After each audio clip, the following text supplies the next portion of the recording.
नमस्कार, मैं हूं रविरंजन। आप देख रहे हैं विमर्श न्यूज। विमर्श न्यूज के फेसबुक पेज से जुड़िए। समय हो गया है दिन का 1 बजे। 1 बजे हर रोज किसी खास मुद्दे पर बातचीत में आप भी शामिल हुए। विमर्श न्यूज का ये कार्यक्रम शुरू हो गया है। इस समय आप हमें लाइव देख रहे हैं, तो इस लाइव बातचीत में आप भी शामिल हो सकते हैं। अपने कमेंट बॉक्स में अपना कमेंट लिखिए और इस बातचीत में शामिल हो जाइए। आज विचार का विषय है कि पटना एसएसपी मानवजीत सिंह ढिल्लों ने कल एक बयान दिया। उन्होंने पटना फुलवारी शरीफ में पकड़े गए आतंकी साजिश में पकड़े गए 2 लोगों पर बयान देते हुए उसकी व्याख्या करते हुए उन्होंने कहा कि ये पीएफआई एक ऐसा संगठन है जो आरएसएस की तरह शारीरिक शिक्षा का प्रशिक्षण देता है और अपने एजेंडे को फिर बाद में ब्रेन वॉश करता है, नौजवानों का ब्रेन वॉश करता है। इसी बात पर पूरे देश में बवाल है। हालांकि बिहार में बीजेपी जो राजनीतिक पार्टी है, जो सत्ताधारी दल है, और गृह विभाग बिहार का, उसको लेकर गृह विभाग से बीजेपी ने मांग की है कि ऐसे एसएसपी को तुरंत हटाना चाहिए जो ये इस तरह के राजनीतिक बयान देते हैं। क्या आरएसएस भी कोई आतंकी संगठन है? मानवजीत सिंह ढिल्लों ये बात क्यों कह रहे हैं कि ये उसी तरह से ट्रेनिंग देता था पीएफआई जिस तरह से आरएसएस देता है? तो क्या आरएसएस भी ब्रेन वॉश करता है? क्या आरएसएस की शाखाओं में आतंकी गतिविधियों के लिए लोगों को तैयार किया जा रहा है? ऐसे ही सवाल खड़े किए हैं बीजेपी के 2 प्रमुख नेताओं ने। एक निखिल आनंद है, बीजेपी के प्रवक्ता हैं, और दूसरे हैं हरिभूषण ठाकुर, उनको बाचाल या बुचौल भी कहा जाता है। उन्होंने ये कहा है कि ऐसे एसएसपी को तुरंत हटाना चाहिए। हालांकि पुलिस मुख्यालय ने कहा है कि एसएसपी का बयान ये ठीक नहीं है और उनसे सो कॉज पूछा गया है कि आपने किन हालात में ये बयान दिया। पुलिस मुख्यालय ने ये कहा है कि एसएसपी को पूरी जांच पर ध्यान देना चाहिए, इस तरह के बयान नहीं देना चाहिए। आज हमारा विचार का विषय यही है कि मानवजीत सिंह ढिल्लों जो पटना के एसएसपी हैं, उनके बयान पर हंगामा क्यों है बर्बाद? क्या बीजेपी भी, क्या आरएसएस भी कोई पीएफआई की तरह का कोई संगठन है? इस पर बातचीत करने के लिए हमारे साथ है सामाजिक कार्यकर्ता, राजनीतिक विश्लेषक चक्रवर्ती अशोक प्रियदर्शी। आपका बहुत स्वागत है हमारे इस कार्यक्रम में। सबसे पहले तो हम ये पीएफआई पर दिए हुए मानवजीत सिंह ढिल्लों जो पटना के एसएसपी हैं, उनके बयान पर आपकी पहली प्रतिक्रिया मैं जानना चाहूंगा। आप क्या कहेंगे? देखिए, वो मानवजीत सिंह ढिल्लों के बयान पर बात ज्यादा तुल देने का कोई कारण नहीं है। मानवजीत सिंह ढिल्लों ये नहीं कह रहे हैं कि आरएसएस जो है वह लोगों को ट्रेनिंग देता है, ब्रेन वॉश करता है। एक ही कॉमन है, और मैंने इसी के बाद जानने की कोशिश की। जो लोग जानकार लोग हैं, मुझे कहा गया कि मुझे ये जानना चाहिए कि People's Front of India PFI यह एक संबंधित है social democratic party of India SDPI, दोनों का जिक्र आ रहा है। अब पीएफआई पैरेड करता है 15 अगस्त और 26 जनवरी को स्टेडियम में, केरल में एक जगह इन लोगों ने पैरेड किया था, और राष्ट्रध्वज के आगे उन लोगों ने पैरेड किया था। तो इनका कार्यक्रम है। अब वैसे किसी भी संस्था के बीच में उग्रवादी, चरमवादी दिमाग के लोग हो सकते हैं, या आम नौजवान भी चरमपंथी हो रहे हैं, तो ये थिंक इट ओवर का मसला है, रिव्यू करने का मसला है। और ये एक समस्या, मतलब हम लोगों की पीढ़ी के सामने एक समस्या है कि किसी भी पक्ष के जो नौजवान हैं वो उग्र हो रहे हैं। ठीक है, उनको डेमोक्रेटिक फोरम कमजोर हो रहा है, अभिव्यक्ति के अवसर कम हो रहे हैं, कुछ समस्याएं हल हुई हैं और कुछ बढ़ रही हैं, और नौजवान उससे ज्यादा त्रस्त है। तो इसमें से ये संभावना है। अभी पहली प्रतिक्रिया मैं ये कहूंगा, अब ये जरूर है कि पुलिस मुख्यालय ये जरूर कहेगा, जो एडीजी हैं पुलिस मुख्यालय में, उन्होंने एक बयान दिया है, तो वो जरूर ही कहेंगे कि भाई इन बयानों का जरूरत नहीं है, आप इन्वेस्टिगेट कीजिए चीजों को। और इन्वेस्टिगेट करने में आपको यही कह दे कि ये बात तो आई है ना कि कल अखबारों ने ये बना दिया कि प्राइम मिनिस्टर के प्रोग्राम को डिस्टर्ब करने की योजना थी। प्राइम मिनिस्टर का प्रोग्राम होता है तो सभी जगह पुलिस, या दिल्ली में 15 अगस्त और 26 जनवरी के पहले सभी जगह पुलिस जांच तपास करती है। बिहार में भी 15 अगस्त 26 जनवरी के पहले मैंने एक साल 14 अगस्त को देखा था, जब मैं लौट रहा था गया, तो चेकिंग हो रही थी। तो ये होता है, इसी क्रम में ये जो ऑफिस है ये कोई गुप्त ढंग से नहीं चलता है। पीएफआई का उन्होंने ऑफिस ले रखा है, उनका राज्य कार्यालय कटिहार में है, जिला कार्यालय फुलवारी शरीफ में है, ठीक है, और इनका कार्यालय निश्चित तौर पर केरल में है। केरल से ये शुरू हुआ है और केरल में ये पॉपुलर फोरम है और एसडीपीआई जो है उसके कर्नाटक और केरल दोनों राज्यों में ये लोग हैं। तो कर्नाटक में उसके 2-3 एमएलए भी हैं, 2 तो कम से कम जरूर हैं अभी सिटिंग।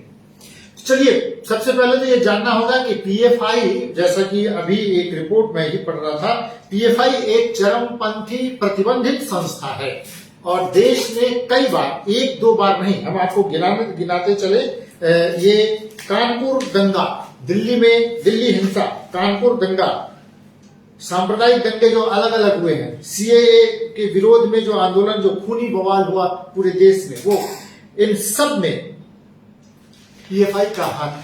पीएफआई एक प्रतिबंधित चरमपंथी संस्था है और पीएफआई की एक गतिविधि यहां चल रही थी। मैं एक रिपोर्ट कल देख रहा था शाम को, जिस व्यक्ति को पकड़ा गया है, जो दरोगा हैं, जो रिटायर्ड दरोगा हैं, जिनके घर में ये दफ्तर चल रही थी, उनके बेटे ने एक बयान दिया है, वो एक न्यूज चैनल को बयान दिया है। उनके बेटे ने कहा कि हमें तो मालूम ही नहीं था कि इस दफ्तर में क्या कुछ होने वाला है।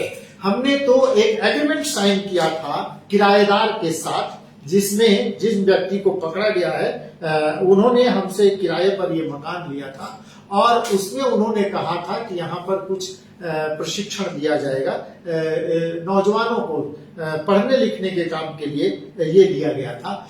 उस संस्था से हमारे पिताजी का लेना देना नहीं है। वो झारखंड में 40 सालों तक पुलिस की सेवा उन्होंने की है, देश की सेवा की है, वो ऐसी गतिविधियों में शामिल नहीं हो सकते। उन्होंने कहा कि ये जो संस्था जिसने ये किराए पर उनका घर लिया है, उसके बारे में और उन व्यक्ति के बारे में हमें कोई जानकारी नहीं है। हमने वो एक कागज दिखा रहे थे कि ये एग्रीमेंट का लेटर है, किराए पर हमने उनको घर दिया था। तो अतहर जो पकड़े गए हैं और जो अलाउद्दीन जो पूर्व दरोगा है, जिनको भी गिरफ्तार किया गया है, उनके बेटे का कहना है कि इसमें मेरे पिता का कोई हाथ नहीं है, हम तो इस संस्थान को जानते ही नहीं। तो क्या जो पकड़े गए, पुलिस तो कह रही है कि हमारे पास पुख्ता सबूत है, यहाँ पर ये सब चीजें हो रही थी और इसीलिए इन 2 लोगों को गिरफ्तार किया गया। तो पीएफआई चुपचाप कोई दफ्तर चला रही थी या उसमें झांसे में रखकर कुछ दूसरे तरह की गतिविधियां वहां चल रही थी। अगर किसी स्टेडियम में झंडा के आगे ये कोई परेड कर रहे हैं, केरल में और कर्नाटक में, इन 2 जगहों पर इनकी संख्या ज्यादा है। 125 हार्डकोर सदस्य इसके हैं, जो किसी भी घटना को, किसी भी जो जैसे सांप्रदायिक दंगे हो रहे हैं, कोई घटना हो रही है, उसका लीडर ये लोग खुद बन जाते हैं, बीच में अचानक कूद जाते हैं। ऐसी पुलिस की रिपोर्ट में, ये कानपुर दंगे की जांच के बाद ये रिपोर्ट सामने आई है। तो बात यह है कि पीएफआई जो कर रहा था, जिस तरह की ट्रेनिंग दे रहा था, पटना के एसएसपी जो कह रहे हैं कि ये आरएसएस जिस तरह से लाठी की ट्रेनिंग देता है, अभी पटना के हर पार्क में, हर मैदान में, और ये बरसों से, जब मैं स्कूल में पढ़ा करता था तब भी मैं 1-2 बार आरएसएस की शाखा में मैं गया हूँ। सुबह में खेलने कूदने के लिए बच्चे उस शाखा में चले जाते हैं और वहां खेल कूद होती है, लाठी भी भांजना सिखाया जाता है और एक्सरसाइज सिखाते हैं, कसरत करना सिखाते हैं, और फिर राष्ट्रगान होती है, जाने के समय भी और खत्म होने के समय भी। आरएसएस की शाखाओं में तो यही होता है, लेकिन क्या पीएफआई के शाखाओं में, उनके प्रशिक्षण में क्या यही हो रहा है? सवाल यही है कि पीएफआई जो एक प्रतिबंधित चरमपंथी संगठन है, उसके बारे में उसकी तुलना आरएसएस से करना एसएसपी ने किया, ये किसी राजनीतिक कोई बयानबाजी थी उनकी, या बरबस वो कह गए? ये आप इसको कैसे देखते?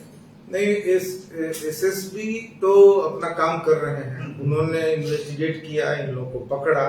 पकड़ने के बाद जरूर ही पुलिस का काम बहुत ज्यादा गिरफ्तार करना नहीं होता है, लेकिन जब जरूरत होता है तो गिरफ्तार करते हैं। कोई भी केस अगर इन्वेस्टिगेट हो रहा है, सबको पकड़ के अंदर कर देंगे, ऐसा पुलिस नहीं करती है। तो वो धीरे धीरे करती है और हम इसके लोगों को मतलब खुले तौर पर भी घूमते हुए देखे, लेकिन मैं नहीं जानता था। जब मैंने आज जानने की कोशिश की तो बताया कि फलां व्यक्ति सेमिनार्स में आते हैं, तो इस तरह से हम ये कहना चाहते हैं कि अच्छा आप प्रतिबंधित है, तो ये तो आप मुझे बता रहे हैं, और अभी भी मैं नीचे झुक करके अखबार में देख रहा था, तो मुझे अभी संदेह है कि झारखंड स्टेट ने उसको प्रतिबंधित बनाया था। केरल और कर्नाटक में मैंने नेशनल लेवल पर भी गृह विभाग ने कोई मूव लिया तो मैं नहीं जानता।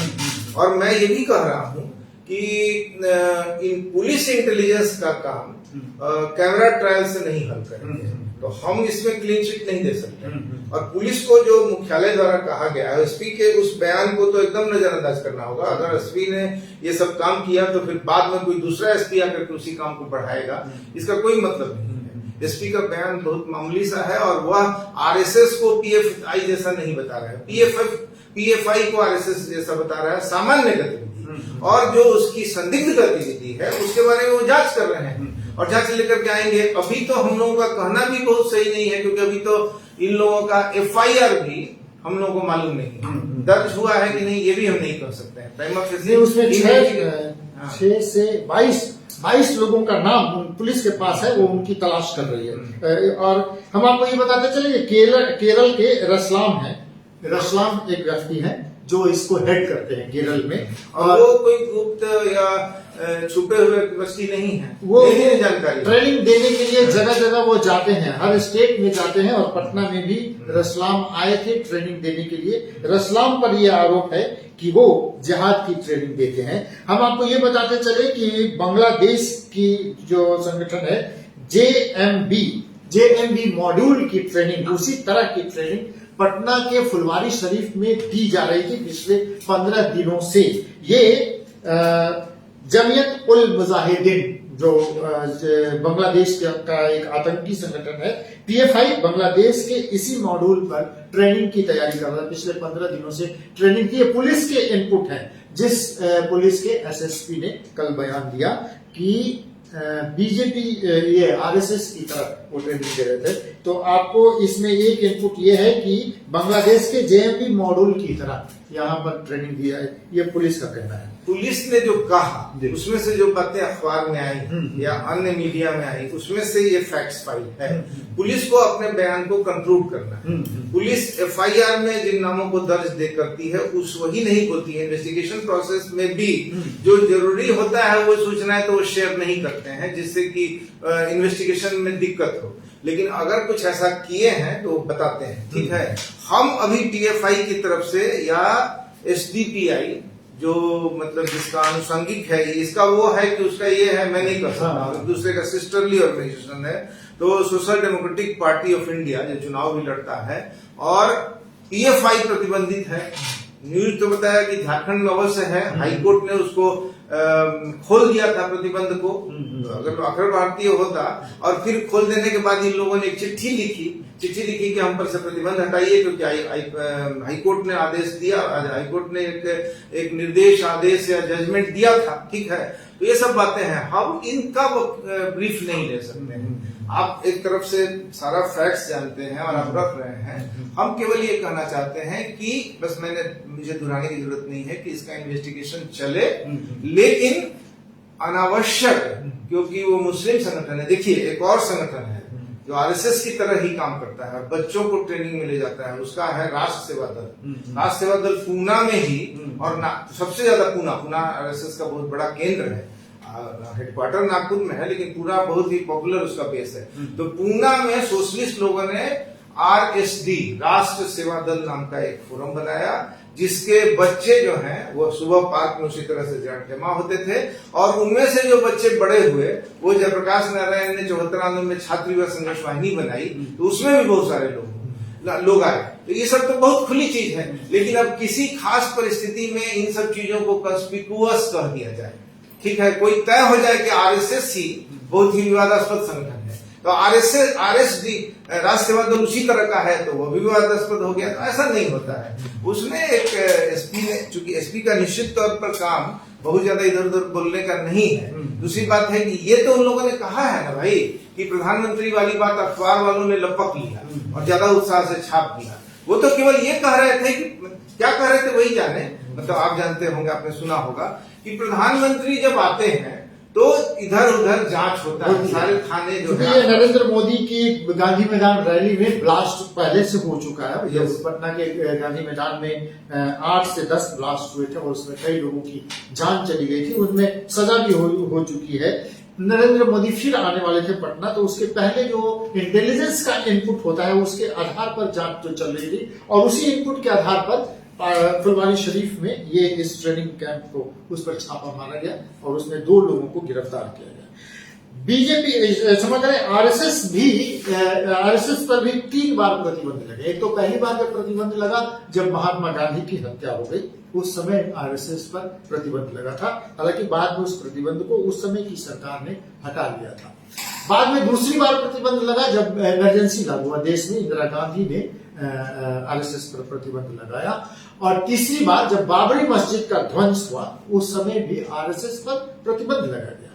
गांधी की हत्या के बाद ये जब जांच की रिपोर्ट आई और उस जांच में ये साबित हो गया कि आरएसएस इस हत्या में शामिल नहीं है, तो उस समय के गृह मंत्री सरदार पटेल ने इसकी एक पत्र लिखा और उस पत्र की व्याख्या यहाँ करना जरूरी है कि नहीं। हम बातचीत में केवल आपको ये बताना चाह रहे हैं कि बाद में उस प्रतिबंध को हटाया गया और कहा गया कि हिंदू महासभा नाम की एक संस्था है जिसके नाथूराम गोडसे उसके सदस्य रहे और उस समय उसके जो प्रमुख थे सावरकर, उनको इसके लिए दोषी बनाया गया। हालांकि उस समय के आरएसएस प्रमुख को ही जेल भेज दिया गया था और काफी दिनों तक वो जेल रहे थे। तो ये 3 बार वो देवरस बाला साहब देवरस को गिरफ्तार किया गया था और उस समय उनको काफी दिनों तक जेल में रहना पड़ा था। तो कोई संगठन माने आरएसएस पर ये 3 आरोप है कि 3 बार, एक तो महात्मा गांधी की हत्या, दूसरी इमरजेंसी और तीसरी बाबरी मस्जिद ध्वंस, ये 3 बार प्रतिबंध लगाया गया। इमरजेंसी के दौरान बातचीत चलिए, अभी मैं एक रिपोर्ट देख रहा था, सुशील मोदी ने इंडिया टुडे को एक बयान दिया।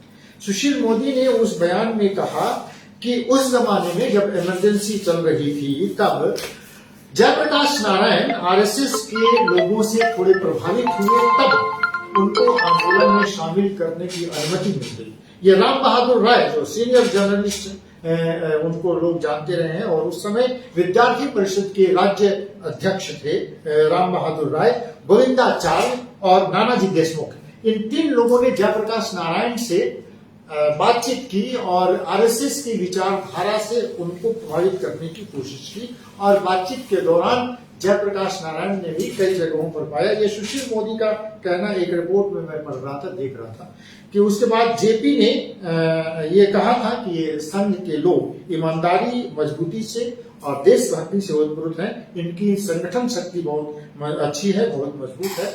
और उस बार उस आंदोलन में आरएसएस जेपी के साथ था। तो आरएसएस पर जो सवाल उठते हैं और अभी जो एकदम से हम पार्टी के एक प्रवक्ता जो निहायत ही बहुत जूनियर हैं और जो कुछ भी बोलते हैं, उन प्रवक्ता के बयान को लेकर बड़े बड़े चैनलों ने कल चलाया कि जब हिंदू राष्ट्र बन सकता है तो भारत मुस्लिम राष्ट्र क्यों नहीं बन सकता, इस बयान को भी उछाला जा रहा है। ये एक प्रवक्ता है, मैंने एनडीए में इस बात को लेकर एक विवाद खड़ा हो गया है। ये हास्यास्पद है कि एक हम पार्टी जिसकी कोई औकात नहीं है और उसके प्रवक्ता जिसको सब जानते हैं कि वो बहुत ही जूनियर और इसमें तो राजनीति में तो कभी रहे नहीं, उनके बयान को कि क्या इस देश को मुस्लिम देश बन जाना चाहिए। ये जी आप कुछ कह रहे हैं। अभी जो एसपी पर बयान दिए उसमें से एक का नाम आप बता रहे थे कि वाचाल है। तो वाचाल लोग हैं, ठीक है, खुद नुपुर शर्मा वाचाल थी, ठीक है। अब उसके इम्प्लीकेशंस आ रहे हैं, देश में एक डिस्टर्बेंस है और उसकी जिम्मेवारी वो नहीं ले सकती। जितना बोलती हैं उनकी जिम्मेवारी वो नहीं ले सकती है। नब तल के बोलने की जिम्मेदारी उनकी होती है जो ऑल पावर्ड है, ऑल माइटी है, ठीक है। अब आप एक बात और कर रहे हैं कि हम लोग आरएसएस का बैन की बात तो 3 बार ये अभी हम जान रहे हैं, ठीक है, लेकिन आरएसएस के लोग जेलों में थे, हमारे सारे तरह के लोग जेल में थे, हमारे सारे मित्र जेल में थे और मैं एकदम बिगिनर था, मैं भी इमरजेंसी में कुछ समय तक जेल में था। ये तो ठीक बात है, ये आरएसएस के लोग भी जेल में गए थे, सब तरह के लोग गए थे, 1 लाख लोग जेलों में गए थे। अभी ऐसा है कि बहुत लोग जेलों में जा रहे हैं, लेकिन ऐसा कोई दौर नहीं आया है कि हजारों लोग जेल में। अभी चुन चुन करके कुछ लोगों को जेल में डाला जाता है और उनका इन्वेस्टिगेशन चलता है, उस पर लोग चर्चा करते हैं। ठीक है, उस समय सभी जेल में थे, चर्चा भी नहीं हो रही थी, अखबार में कुछ नहीं छपता था। लेकिन जब उसके बाद राष्ट्रीय स्वयंसेवक संघ के बारे में समाजवादी लोगों ने भूमिका लेनी शुरू की कि पार्क में उन लोगों को शाखा लगाने से रोक देना चाहिए, तो हम लोग तो आरएसएस से धीरे धीरे हमारी काफी दूरी बढ़ी है, आपत्तियां बढ़ी हैं, लेकिन उस समय भी हम आरएसएस के अनुसांगिक नहीं थे। संघर्ष वाहिनी एकदम इंडिपेंडेंट जेपी द्वारा चलाया जाए, लेकिन हम लोगों को ये डाउट हुआ कि अरे भाई जब उनको शाखा लगाने से रोक दीजिएगा तो इससे स्टेट मजबूत होगी, और स्टेट मजबूत होगी तो भविष्य में हमको भी, जैसा कि आज बिहार में है, आप कहीं भी विरोध नहीं कर सकते हैं, अब शाखाएं लग रही हैं लेकिन कहीं भी विरोध नहीं कर सकते हैं। तो स्टेट को हर तरह की गति में दखल देने का स्टेट का काम है। दखल, तरह तरह की गतिविधियां चल रही है, उसके बीच में अगर कोई गड़बड़ी चल रही है तो उसको छांटना। ठीक है, आप ऐसे कहिएगा तो निकल जाएगा भारतीय जनता पार्टी में कोई संदिग्ध व्यक्ति निकल जाएगा, और इसी तरह से आरजेडी में निकल जाएगा, इसी तरह से कांग्रेस पार्टी में निकल जाएगा। तो वह इस तरह से एक जयप्रकाश नारायण जो है फंडिंग एजेंसी से रिलीफ का काम करवाए थे 67 में, उसमें से किसी एक एजेंसी का अंतरराष्ट्रीय स्तर पर उस समय सीआईए कटघरे में होती थी, तो सीआईए का संबंध है, ये बात आ गई, हमने पढ़ा है। तो जयप्रकाश नारायण ने कहा कि ये तो इंटेलिजेंस का काम है, हमारा काम है कि जब हम बिहार बहुत ज्यादा रूइन था तो देश विदेश की जो शक्तियां हैं मदद देना चाहती हैं प्राकृतिक में, तो उसके लिए एनजीओ से मदद लेंगे। तो हम इसमें ये कह रहे हैं कि इसको भी दोनों तरह से देखा जाए, मतलब ये नहीं हो जाए कि हम लोग जो है वो एक ऐसा संगठन है जो खुलेआम स्टेडियम में 15 अगस्त और 26 जनवरी को पैरेड करता है और झंडोत्तोलन के सामने, ये तो कम से कम उनका तो जवाबदेही दे रहा है जो आपके वो जो हैदराबाद वाले। हाँ, ये जानकारी की मतलब, चूंकि वो उनका झंडा जो है वो पाकिस्तान के झंडे की तरह है, इस पर बहुत विवाद हुआ है। जो पाकिस्तान का जो झंडा है उस तरह, वो तिरंगा झंडा क्या है 15 अगस्त? हाँ नहीं, लेकिन जब वो निकलते हैं जुलूस और रैलियां जो उनकी निकलती हैं तो उस झंडे के चांद और तारा लगा दीजिएगा इस्लामिक भावना से, तो पाकिस्तान से मिल जाएगा। नहीं, वो हरे रंग के झंडे पर चांद तारा, वो पाकिस्तान का वो झंडा है, और उस पर कई बार देश में विवाद हुआ है। हरा झंडा दलित स्वीकार करते हैं, किसान आंदोलन संघ स्वीकार करता है, लेकिन उसी मन से स्वीकार करता है, और ये करते हैं। हमारा ये कहना था, हम ये कहना अब इन बातों में नहीं, अभी इन लोगों के लिए एक इसलिए उठाया कि आरएसएस पर राष्ट्र विरोधी गतिविधियों में लगे होने का कभी भी कोई आरोप नहीं लगा है। प्रतिबंध 3 बार लगा, एक महात्मा गांधी की हत्या के समय जो साबित नहीं हुआ, फिर बाद में अच्छा, आप जेपी पर बोल रहे थे, जेपी के बारे में एक ही बात जान लीजिए कि जेपी ने पहली बार कहा था, 3 बयान आरएसएस के बारे में उन्होंने अपने बयान को रिवाइज किया। पहली बार कहा कि बिना हाफ पैंट पहने हुए कोई अगर इसमें आरएसएस का है तो मैं नहीं जानता हूँ। उस समय वो पार्टियों के अंदर आने सबको डिनाई करते थे, उसके लिए एक मास निर्दलीय हो। लेकिन धीरे धीरे इंदिरा गांधी जिस तरह से अड़ गई तो पॉलिटिकल फोर्सेज, विपक्ष के फोर्सेज, वह भी उनका एक पुराना काम था, फिर से वो रिवाइव किए और बिग वे में किए। उसी समय उन्होंने आरएसएस के बारे में एक बयान दिया, सुधरा हुआ बयान, कि आरएसएस अपने दरवाजे सभी धर्मों के लोगों के लिए खोल दे। तो इसके साथ ही ना आरएसएस के प्रति जेपी की उदारता का कोई प्रसंग लेंगे। जयप्रकाश नारायण सत्यनारायण सिंह से बात करते थे, नक्सलाइट से बात करते थे, तो वो उन लोगों के डेमोक्रेटाइजेशन की बात करते थे। और जयप्रकाश नारायण का ही व्यक्ति होने की वजह से, क्योंकि इमरजेंसी में एकदम किशोर में मुझे जयप्रकाश नारायण से बराबर मिलने के लिए ले जाया जाता था, क्योंकि हम लोग को टास्क मिलता था और जेलों के बाहर थे हम लोग उस समय जेल गए थे। तो जयप्रकाश नारायण के कामों को ही बाद में अपनी समझ से, कि हमने भी जब जनसंहार होने लगे तो अल्ट्रा लेफ्ट शक्तियों के साथ मोर्चा बनाया जनसंहार के खिलाफ, और उन लोग कहने लगे कि बिहार में जनतांत्रिक वातावरण बनो। तो एजेंडा तो निश्चित तौर पर वो जो था वह बना और उनके सहयोग से बना।